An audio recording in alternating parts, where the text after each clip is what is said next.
जी शुरू करें। चलो जी आप करें।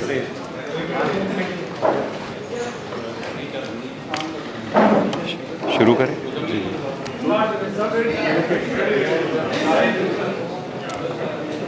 बिस्मिल्लाहिर्रहमानिर्रहीम।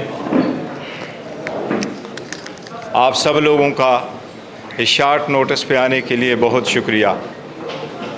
इलेक्शन के बाद हमने आपके साथ कई सारे प्रेस कॉन्फ्रेंसेस किए, आपके साथ इलेक्शन के हवाले से बात हुई, आपके साथ प्री इलेक्शन में जो सर्कमस्टांसेस थे उसके हवाले से भी आपके साथ बात हुई। हमने आपके साथ अपने पार्टी का विज़न शेयर किया। हमने आपके साथ इमरान खान साहब जो हकीकी अवामी लीडर है, जो इस वक्त उसकी मकबूलियत पूरी दुनिया में नोन है और जिसके जेल में होते हुए भी अवाम ने उसके नज़रिए को सर आंखों पे कबूल करते हुए इतने तादाद में जिसकी पाकिस्तान की हिस्ट्री में मिसाल नहीं मिलती, उनको इलेक्ट करवाया। और इसके लिए अब हम स्ट्रगल कर रहे हैं कि हकीकी जमहूरियत की तरफ हम आगे बढ़े। और हम दिन रात ये कोशिश करते हैं कि जिन लोगों ने ग़ुलामी नामंजूर के स्लोगन को एक्सेप्ट करके हमें जो मैंडेट दिया, खान साहब पे एतमाद किया, और जिन लोगों को खान साहब ने चूज़ किया उन लोगों को भी मुंतखब करवाया, इसकी एक बहुत बड़ी ज़िम्मेदारी आयद होती है।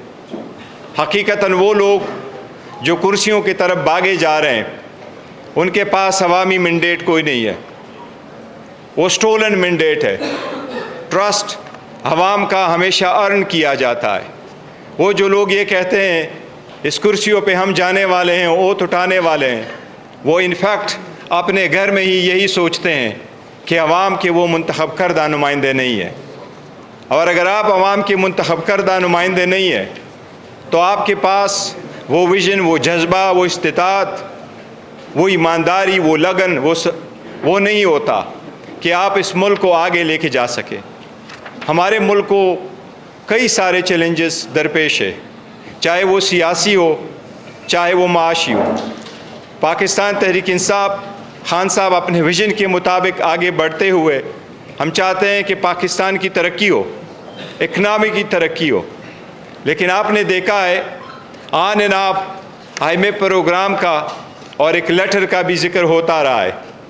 हमने ये क्लियर कर कहा था कि पाकिस्तान तहरीक इंसाफ खान साहब के इंस्ट्रक्शन के मुताबिक, खान साहब का विज़न है, पाकिस्तान को तरक्की की तरफ लेके जाएंगे और पाकिस्तान की हर तरक्की में हर मुमकिन कोशिश करेंगे। लेकिन पाकिस्तान की आवाम पे किसी को बर्डन बनने भी नहीं देंगे। साथ ही साथ जो लेटर IMF की तरफ जाना था, जिसका आपने बार बार तज़किरा किया, उससे पहले हम इकानमी पे एक नज़र डलवाना चाहते हैं। इसलिए आज हमारे साथ है जो वो एक्सपर्ट आपने बार बार देखा है, जो आपको एक पर्सपेक्टिव देंगे इकानमी पे, IMF प्रोग्रामों पे भी, और इसका एक पॉलिटिकल ओवरव्यू ओवरऑल इंशाअल्लाह ताला हमारे पाकिस्तान तहरीक इंसाफ के बानी चेयरमैन इमरान अहमद ख़ान नियाज़ी साहब के नामज़द करदा हमारे वज़ीर आज़म के आप इसके लिए नुमाइंदा उमर अयूब ख़ान साहब इंशाअल्लाह ताला आपको देंगे। अब मैं रिक्वेस्ट करूँगा कि पहले मैं मज़ीद कंटिन्यू करूँ कि साहब आपको वो बता दे, ज़रा इकनॉमिक पर्सपेक्टिव बताएँ। जी बिस्मिल्लाहिर्रहमानिर्रहीम। पाकिस्तान में IMF को इस वक्त एक हवा की शक्ल दिखाई गई है और ये बोला गया कि शायद IMF के साथ PTI ने कोई ऐसी चीज़ कर दी कि शायद माजी में उसकी मिसाल नहीं मिलती। तो मैं आपको सबसे पहले बताना चाहता हूँ कि पाकिस्तान अब तक 24 प्रोग्राम IMF के ले चुका है। पहला प्रोग्राम 1958 में लिया था। 1958 से फास्ट फॉरवर्ड 1988। मैं 1988 का जिक्र इसलिए करना चाहता हूँ कि 1988 से PMLN और PPP ने बाकायदा तौर पे जो है अपनी हुकूमतें बनाई। 1988 से लेकर 2024 तक पाकिस्तान ने IMF के 14 प्रोग्राम दिए, जिसमें से सिर्फ एक प्रोग्राम पूरा हुआ और 13 प्रोग्राम नामुकम्मल रहे। जब 13 दफ़ा प्रोग्राम 1988 से लेकर 2024 तक नामुकम्मल हुए तो उस वक्त तो किसी ने किसी को ये नहीं कहा कि इनकी वजह से मुल्क जो है डिफ़ॉल्ट की तरफ चला गया। नंबर एक। उन 14 प्रोग्रामों में 12 प्रोग्राम जो है PMLN और PPP ने लिए। उन 12 प्रोग्रामों में सिर्फ एक प्रोग्राम PMLN ने मुकम्मल किया। पाकिस्तान की तारीख का सबसे बड़ा प्रोग्राम PPP ने लिया 2008 में $10 अरब का, और उसको भी नामुकम्मल किया। फिर उसके बाद दूसरा बड़ा IMF का प्रोग्राम पाकिस्तान की तारीख में लिया PMLN ने 2013 में $6.5 अरब का। PTI जब 2018 में आई तो हमें ताने दिए गए कि इन्होंने पहले दिन से IMF का प्रोग्राम क्यों नहीं लिया। इमरान खान ने उस वक्त 10 महीने नेगोशिएट करके आलमी दुनिया से $10 अरब लेकर आए, चीन से, सऊदी अरब से, UAE से। उसके बाद IMF की कंडीशन को नरम कराया और फिर जाके IMF का प्रोग्राम लिया। इमरान खान का प्रोग्राम भी $6.5 अरब का था, और उसमें से इमरान खान ने आधी रकम भी नहीं ली। ये 2008 से 2020 तक वाहिद हुकूमत थी जिसने सिर्फ $3 अरब IMF से कर्ज लिया। PMLN ने $6.5 अरब, PPP ने $7.5 अरब उठाए। उसके बाद आपके सामने आपको याद होगा कि 5 फरवरी 2022 को IMF ने PTI को $1.25 अरब की किस्त दी थी, और ठीक उसके 1 महीने बाद नो कॉन्फिडेंस मूवमेंट आ गई। हमें ये बोला गया कि हमने पेट्रोल की कीमत और बिजली की कीमत कम करके प्रोग्राम को सबूताज किया। कैसे मुमकिन हो सकता है कि 1 महीने पहले $1.25 अरब मिल रहे हैं और 1 महीने बाद सबूताज हो गया? उसके सबूत 3 से 4 दफ़ा IMF के रिपोर्ट्स रिव्यू आ चुके हैं। किसी एक रिव्यू में एक लाइन बता दें कि IMF प्रोग्राम IMF ने सस्पेंड किया हो, ये झूठ बोलते रहे। फिर PMLN आई। PMLN ने पहले 4 महीने लगाए मिफ्ता इस्माइल ने प्रोग्राम को रिवाइव करने में, 3 दफ़ा मिस कमिटमेंट किया। उसके बाद अगस्त 2022 को जो है प्रोग्राम वापस स्टार्ट हुआ, और फ़ौरन आते ही इसहाक डार अक्टूबर में आए और वो अगस्त 15 तक रहे, एक रिव्यू मुकम्मल नहीं कर सके, 10 महीने। और इसहाक डार के अल्फाज आपको याद होंगे, आई डोंट केयर। उसके बाद उन्होंने 2 ऐसे काम किए जिस पे IMF ने तरदीद की। पाकिस्तान की तारीख में कभी तरदीद नहीं करता IMF। एक, उन्होंने सेनेट पे खड़े होकर बोला कि IMF मुझे इसलिए प्रोग्राम नहीं दे रहा कि IMF जो है पाकिस्तान के मिसाइल प्रोग्राम पे कॉम्प्रोमाइज़ करवाना चाहता है। IMF ने लेटर लिखा, तरदीद की। फिर उसके बाद 2 सूबों में इलेक्शन नहीं हो रहे थे, तो फिर इन्होंने कहा कि ECP, हम इसलिए ECP को फंड जारी नहीं कर रहे क्योंकि बजट डेफिसिट आउट हो जाएगा। IMF ने मना किया। IMF ने फिर आके बोला कि ऐसा कुछ नहीं है। फाइनली जब ये फेल हो गए तो ये मैं आपको लेके जा रहा हूँ जून 2023। ये सबसे इंपॉर्टेंट चीज़ है। ये आज की जो अभी डॉक्टर साहब बात करेंगे, बैरिस्टर साहब बात करेंगे और उमर साहब बात करेंगे, ये आपकी नॉलेज में होनी चाहिए बात। IMF ने हमसे रब्ता किया, मैं सऊदी अरब हज पे था, हमसे रब्ता किया। उस वक्त ना हम कौमी असम्बली में थे ना सूबाई असम्बली में थे। पाकिस्तान की तारीख, मैं भी 20 साल से मईशत को कवर करता हूँ, पाकिस्तान की तारीख में पहली दफ़ा IMF ने बोला कि हम आप लोगों से मिलना चाहते हैं। हमारे बोर्ड ऑफ डायरेक्टर्स कह रहे हैं कि इमरान खान और PTI से कंसेंट लो। अगर पाकिस्तान को 9 माह का प्रोग्राम देना है तो इमरान खान की कंसेंट होगी तो प्रोग्राम दिया जाएगा। जमान पाक में मीटिंग हुई जिसमें उमर भाई भी थे, शाह महमूद कुरैशी साहब भी थे और शौकत तरीन साहब भी थे। 1.25 घंटे की मीटिंग में IMF से पूछा कि आप ये प्रोग्राम क्यों देना चाहते हैं। उन्होंने कहा कि पाकिस्तान को अगर हमने इस वक्त प्रोग्राम नहीं दिया तो पाकिस्तान दिवालिया हो जाएगा। तो खान साहब ने कहा तो दे दें। उन्होंने कहा हमारे बोर्ड ऑफ डायरेक्टर्स की गाइडलाइंस है कि PTI की कंसेंट लें, अगर PTI की कंसेंट नहीं होगी तो ये प्रोग्राम नहीं होगा। उस वक्त खान साहब पॉलिटिकली 200 मुकदमे हो चुके थे, बहुत चीज़ें हो चुकी थी, उन्होंने उसको साइड पे रखा, प्रोग्राम की कंसेंट दी। खान साहब ने पूछा कि ये प्रोग्राम है क्या। उन्होंने कहा 9 महीने का प्रोग्राम है 3 हिस्सों में। पहला हिस्सा PDM, दूसरा हिस्सा केयर टेकर, तीसरा हिस्सा नई गवर्नमेंट जब केयर टेकर आएगी, नई गवर्नमेंट आएगी उसको हम किस देंगे। खान साहब ने उस पर जवाब में बोला कि क्या गारंटी है कि इलेक्शन हो जाएंगे। उस वक्त नवंबर में इलेक्शन होने थे। IMF ने कहा कि नवंबर में हमें हुकूमत ने कहा कि इलेक्शन होंगे। IMF खान साहब ने कहा कि can you guarantee free fair and timely election. तो उन्होंने कहा ऑब्वियसली ये जो आखिरी पार्ट है, जो तीसरा जिसमें हमने आखिरी किस्त जारी करनी है, वो नई हुकूमत को उसी वक्त मिलेगी जब नई हुकूमत बनेगी। यहाँ बात ख़त्म नहीं होती। नवंबर में पहला रिव्यू होता है इस प्रोग्राम का। पहला रिव्यू होता है, IMF पाकिस्तान आती है 2 नवंबर को। 4 या 5 नवंबर को, ये शायद आप लोगों के लिए आज पहली दफ़ा बाद में मैं कर रहा हूँ, 4 या 5 नवंबर को IMF ने फिर PTI से रब्ता किया और बोला कि IMF के बोर्ड ऑफ डायरेक्टर्स की रिक्वायरमेंट है आप लोगों से मिलने की। मैंने जो है पैगाम भिजवाया कि जी उस वक्त तो इमरान खान साहब जेल में नहीं थे, अब वो जेल में है और बाकी लीडरशिप हाइडिंग में है, मुमकिन नहीं हो सकता। उन्होंने 15 नवंबर को रिव्यू मुकम्मल किया, जिसकी किस्त 7 दिसंबर को जारी होनी थी, वो जारी नहीं हुई। बोर्ड ऑफ डायरेक्टर्स ने कहा जब तक पीटीआई की लीडरशिप से नहीं मिलेंगे उस वक्त तक ये आगे किस्त नहीं चलेगी। फिर हमारे बैरिस्टर साहब उनसे एक इनफॉर्मली मिले और ये भी शायद मीडिया में डिस्क्लोज हुई होगी बात। उसके बाद 11 जनवरी को किस्त जारी हुई। अगर ये पीटीआई जून में ताउन ना करता उस वक्त इमरान खान साहब और दिसंबर में ये ना मिलते तो ये प्रोग्राम को सपोर्ट नहीं मिलती। अब रहा आखिरी हिस्सा जो बहुत ही इंपॉर्टेंट है, जो सारे लेटर की बुनियाद है, कि उन्होंने ये कहा था कि जब मैंडेटेड गवर्नमेंट आएगी तो उसको जो है हम अलाउ करेंगे, उसके साथ हम नेगोशिएट करेंगे। अब हमें यहाँ लगता है कि जो ये सारा कुछ अभी उमर भाई भी बताएंगे कि ये इलेक्शन और आप लोगों से भी ढकी छुपी बात नहीं है, वो बात हमने IMF को रिमाइंड करानी है। आखिरी में सिर्फ मैं आपको सिर्फ मूडीज जो पाकिस्तान की रेटिंग एजेंसी पाकिस्तान की रेटिंग करता है, वो क्या कह रहा है कल, उसके सिर्फ आप 2 जुमले सुन लें, फिर उसके बाद मैं उमर भाई आपको हैंड ओवर करूँगा।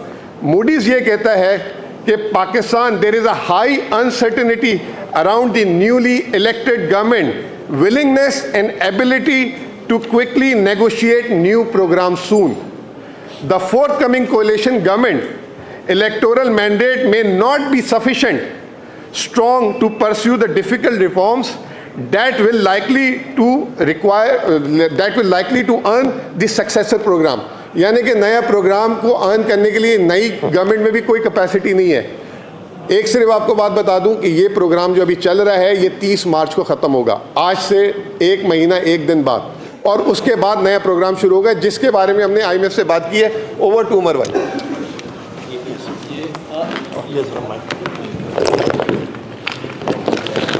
बिस्मिल्लाहिर्रहमानिर्रहीम। ख़वातीन और हज़रात, बहुत शुक्रिया। मैं बड़ी मुख्तसरन बात करूंगा क्योंकि हेडलाइंस अभी थोड़ी देर में शुरू हो जाएंगी और आपको कट करना पड़ेगा।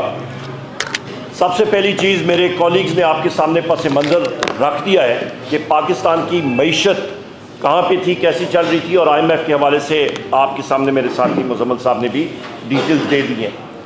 सबसे पहली बात, पाकिस्तान तहरीक इंसाफ और हमारे बानी चेयरमैन जनाब वज़ीर आज़म इमरान खान साहब और हमारी पार्टी किसी सूरत भी पाकिस्तान की मईशत का पहिया चलने से किसी किस्म की रुकावट नहीं बनना चाहती। हम लोग चाहते हैं कि पाकिस्तान का माशी पहिया तेज़ी से चले और किसी किस्म का भी IMF की फैसिलिटी में रुकावट पाकिस्तान तहरीक इंसाफ न कभी बनी है न बनेगी, क्योंकि हम लोग मुहिब्बे वतन लोग हैं। पर यहाँ पे ये बात मैं वाज़े करूँ, जिस तरह के मुज़म्मल साहब ने बात की कि IMF के साथ जिस वक्त मीटिंग हुई थी उस पे एक शर्त ज़रूर थी कि इलेक्शन साफ, शफाफ और पाकिस्तान के आइन के ऐन मुताबिक होने चाहिए।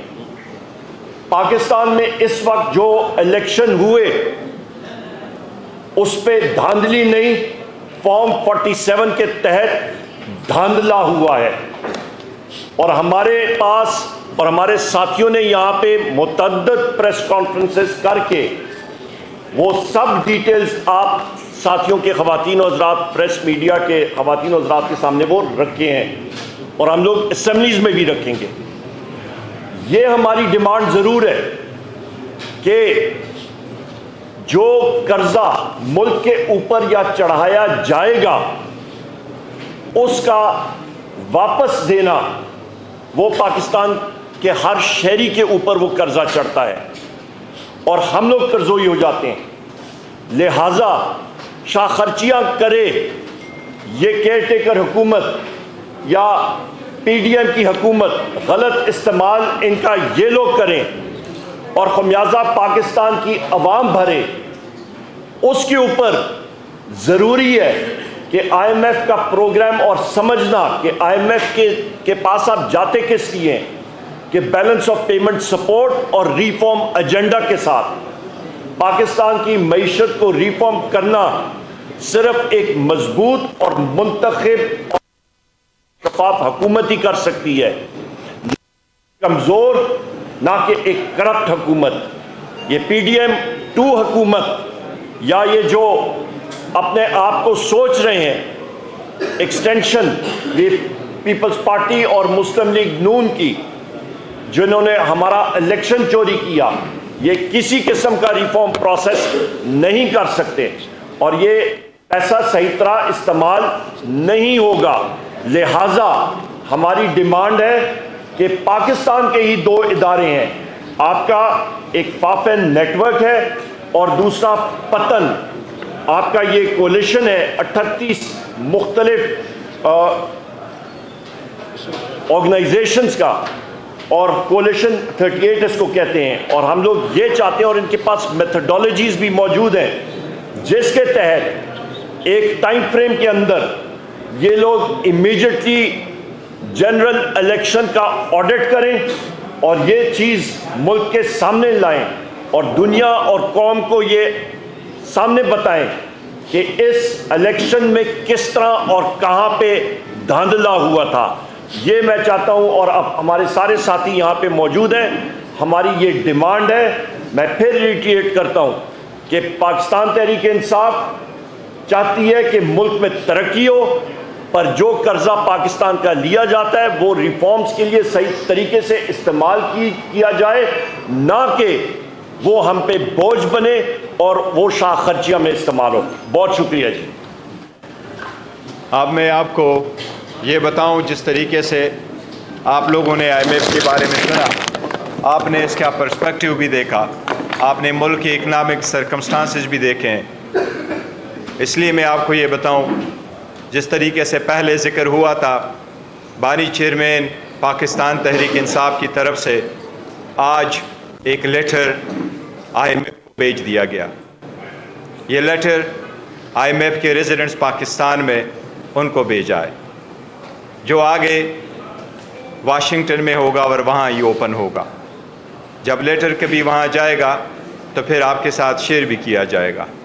लेकिन फॉर नाउ आपको हम इतना बताते हैं कि पाकिस्तान तहरीक इंसाफ या बानी चेयरमैन इमरान अहमद खान साहब नियाज़ी प्राइम मिनिस्टर कभी भी, और हमने बारहा कहा है, जिस सर उमर साहब ने कि हम किसी सूरत नहीं चाहते, इसलिए हमारे लेटर का ओपनिंग यही है कि पाकिस्तान तहरीक इंसाफ किसी सूरत नहीं चाहती कि पाकिस्तान के इकानमी पे किसी किस्म का असर हो।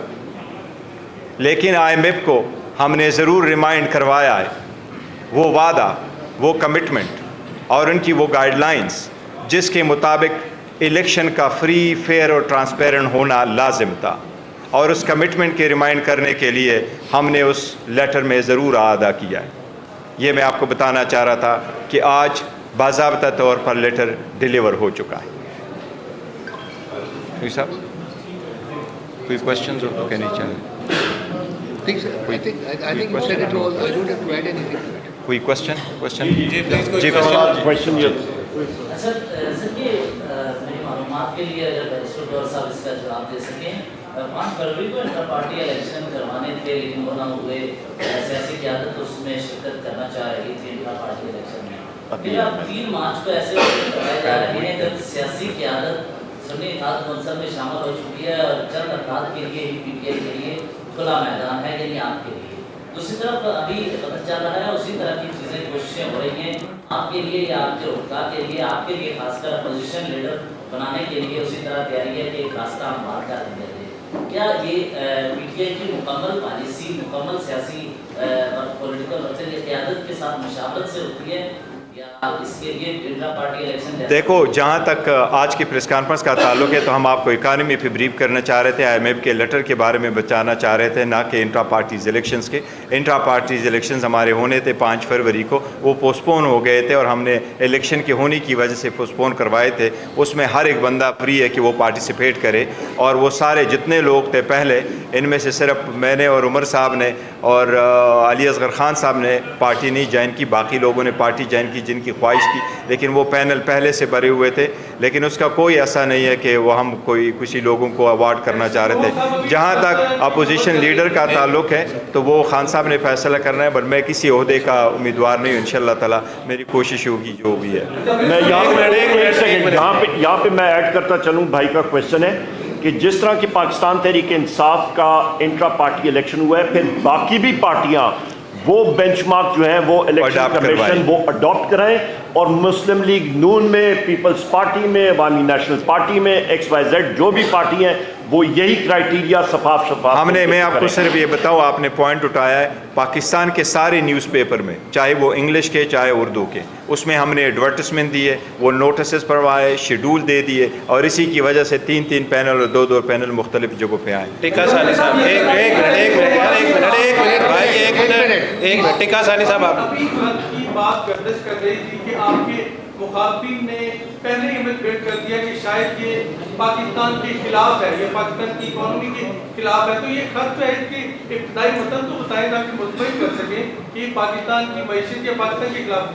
ये हम समझते हैं कि ये लोग इट्सेल्फ पाकिस्तान के ख़िलाफ़ है, जमहूरियत के ख़िलाफ़ है, आइन के ख़िलाफ़ है, ये चोरी का मैंडेट लेकर के बैठते हैं, इनके पास नहीं है, वो पाकिस्तान का ट्रस्ट नहीं है जो ये करे। पाकिस्तान का आपको बता दिया कि किसी भी सूरत में, जिस तरह मुजम्मिल साहब ने ओपन किया कि हमारी जो पहले इवन मीटिंग हुई थी वो उन्होंने बात की थी, इसी की वजह से वो एक ट्रेंच मिला है। पाकिस्तान तहरीक इंसाफ किसी सूरत नहीं चाहती कि पाकिस्तान का कोई भी ट्रेंच किसी सूरत रुके। यहाँ पे एक मिनट मैं आपको इस पर ये भी ब्रीफ कर दूं, क्योंकि मैंने खुद पावर और पेट्रोलियम पोर्टफोलियो का मैं फेडरल मिनिस्टर रह चुका हूँ और अल्हम्दुलिल्लाह इकनॉमिक अफेयर्स भी चलाई है। बुनियादी तौर पे जिस वक्त आप IMF का लोन बैलेंस ऑफ सपोर्ट के लिए होता है, वर्ल्ड बैंक का स्ट्रक्चरल रिफॉर्म्स का, और ये इकट्ठे चलते हैं, जो आप साथी कवर करते हैं आपको मालूम है, और उन रिफॉर्म्स के लिए आपके बहुत डीप सीटेड रिफॉर्म्स होते हैं, आपका बिलखसूस एनर्जी सेक्टर में, आपका FBR में, आपकी इकोनॉमी में, जिसका हमारे भाई मुजम्मिल साहब भी आपको भी ब्रीफ कर देंगे। और इनके लिए सबसे अहम चीज़ है कि आपकी गवर्नेंस स्ट्रक्चर आप उसको एग्जीक्यूट कर सकें, उसको आप रिफॉर्म्स ला सकें और उससे मुल्क के लिए बेहतरी हो, क्योंकि IMF आपका एक ICU है, आपका इमरजेंसी रूम है, आपको वहां से शिफ्ट करना होता है, और आपके डीप स्ट्रक्चरल रिफॉर्म्स के लिए एक मजबूत हुकूमत का होना जिसकी will of the people reflect करे। यहाँ पे will of the people parliament में रिफ्लेक्ट नहीं हो रही, क्योंकि फॉर्म 47 वाले MNAs जो वहां पे आएंगे वो फ्रॉडिया MNAs होंगे मुस्लिम लीग नून के। Thank you. दूसरी बात ये कि एक बात याद रख लीजिएगा, देखिए IMF को लेटर लिखना कोई अनयूजुअल बात नहीं है। अगर आप IMF की वेबसाइट को भी देखें तो कई मरतबा कई सारे लोग ऐसे लेटर लिखते रहते हैं, तो इसलिए वो एक अनयूजुअल बात। प्लीज़ आप बोले जी। ये कॉन्टेक्स्ट तो हमें नहीं पता कि IMF को क्या लेटर में लिखा गया है, लेकिन अगर PTI का ये कंसर्न है कि उस पैसे को सही जगह पर या सही तरीके से स्पेंड नहीं किया जाएगा, तो क्या आपकी जानिब से ये कहा गया है कि इस फंडिंग को रोका जाए, या अगर नहीं रोका जाए तो क्या एक उसमें एक फैक्टर ये है कि जो चेक्स एंड बैलेंसेस हैं उसको स्ट्रिंजेंट होना चाहिए? देखिए, इसमें एक बात सर मैं बता दूँ, एक चीज़ तो ये है कि जो वो पैसा आ रहा है उसका इस्तेमाल कैसे होना है। इसके अलावा ये जो IMF का प्रोग्राम आएगा नया, ये 76 साल का सबसे टफेस्ट प्रोग्राम आएगा। ये हम नहीं कह रहे, ये शहबाज शरीफ वाले और दूसरे लोग भी कह रहे हैं। और ये जो प्रोग्राम होगा, इसमें जो मेरा अंदाज़ा है, हमारा अंदाज़ा है कि बहुत सारी कॉन्स्टिट्यूशनल अमेंडमेंट्स भी रिक्वायर्ड होंगी।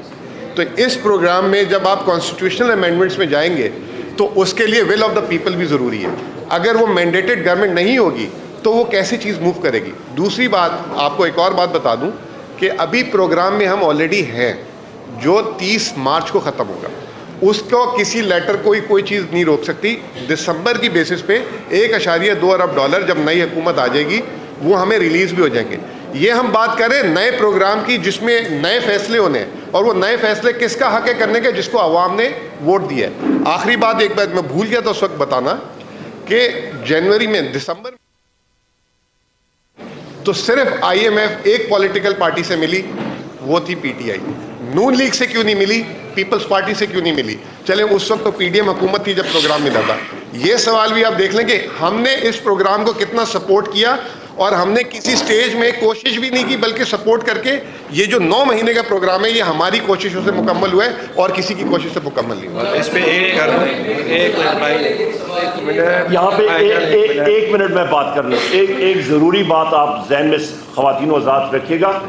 6% ग्रोथ रेट से इकॉनमी बढ़ रही थी पाकिस्तान तहरीक इंसाफ इमरान खान साहब की हुकूमत में।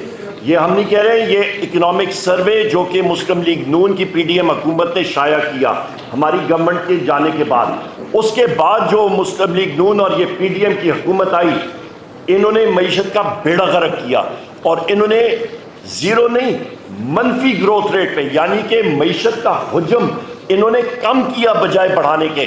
6% की रफ्तार से एक गाड़ी आपकी मतलब एक बढ़ रहा था मईशत का हुजम, उसको इन्होंने कम कर दिया। और इस साल भी आप देखेंगे ये केयर टेकर गवर्नमेंट ने जो मतलब होली खेली है मईशत के साथ, वो आपके सामने अभी सामने आ जाएगी। बहुत शुक्रिया। एक मिनट आप लेटर्स लिख रहे हैं, उसका कोई फायदा नहीं होगा, बजाय इसके कि आप अपने घर से एक मसला हल कर दो। आपको नहीं लगता केंद्रीय बैठ के कुछ मामला हल करने बजाय कि IMF को खत लिख रहे हैं? दूसरा सर, आपने एनर्जी सेक्टर की बात की, PTI की गवर्नमेंट में भी जो एनर्जी सेक्टर का सर्कुलर डेट है वो शूट करके आज जो एनर्जी सेक्टर का जो सर्कुलर डेट है वो 5,000 अरब रुपए से ज्यादा है। तो उस दौरान आपने क्या इकदाम किए? बहुत अच्छी बात है जी। एनर्जी सेक्टर में जो हमारे पास रिकवरीज थी, रिकॉर्ड रिकवरीज थी उस वक्त, और उसके साथ साथ हमने लोड शेडिंग खत्म कर दी थी। तीसरी अहम चीज, आपका बिजली का यूनिट उस वक्त 17 रुपए यूनिट था, आज बिजली का यूनिट 85 रुपए यूनिट जा रहा है। आपकी गैस की लोड शेडिंग उस वक्त नहीं होती थी, आज आपकी जाके देख लें गैस की लोड शेडिंग हो रही है।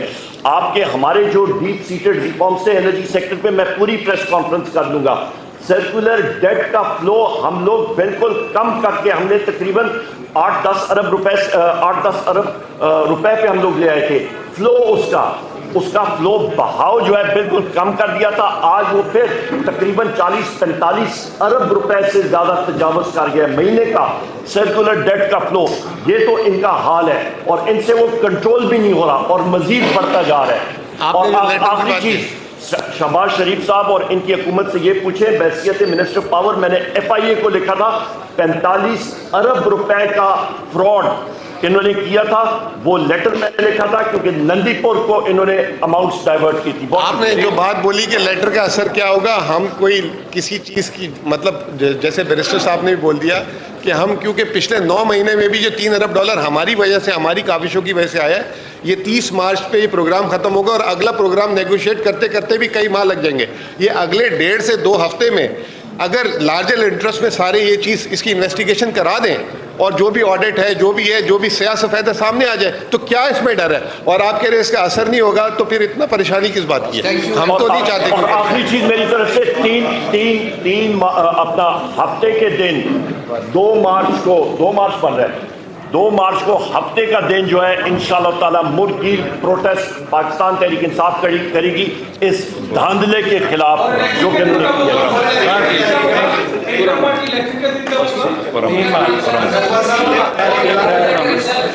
पुरअमन प्रोटेस्ट होगा ये।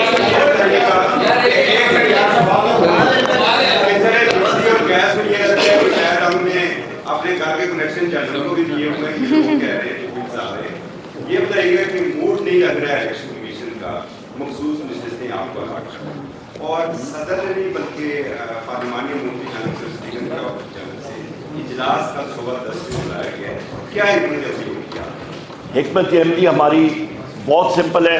हमें तारीखी वोट पाकिस्तान की आवाम ने दी है और इस धांधले के खिलाफ हम लोग हर जगह पे अपनी आवाज़ उठाएंगे और अमन तरीके से, जो कि हमारा आईनी और कानूनी हक है, चाहे वो पाकिस्तान के पार्लियामान के अंदर हो, चाहे वो जहाँ पे मर्जी हो, पर हम लोग इंशाअल्लाह ताला ये उठाएंगे और यही सिलसिला चलता जाएगा।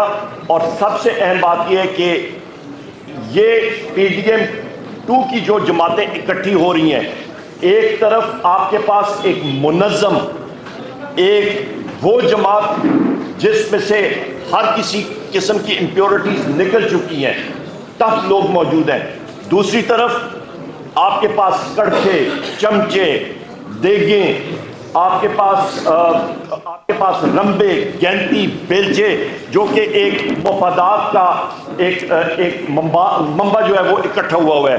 तो मुकाबला आप देख लेंगे कि जीतेगा तो जो प्योर जमात है पाकिस्तान तहरीक इंसाफ इंशाल्लाह वो जीतेगी।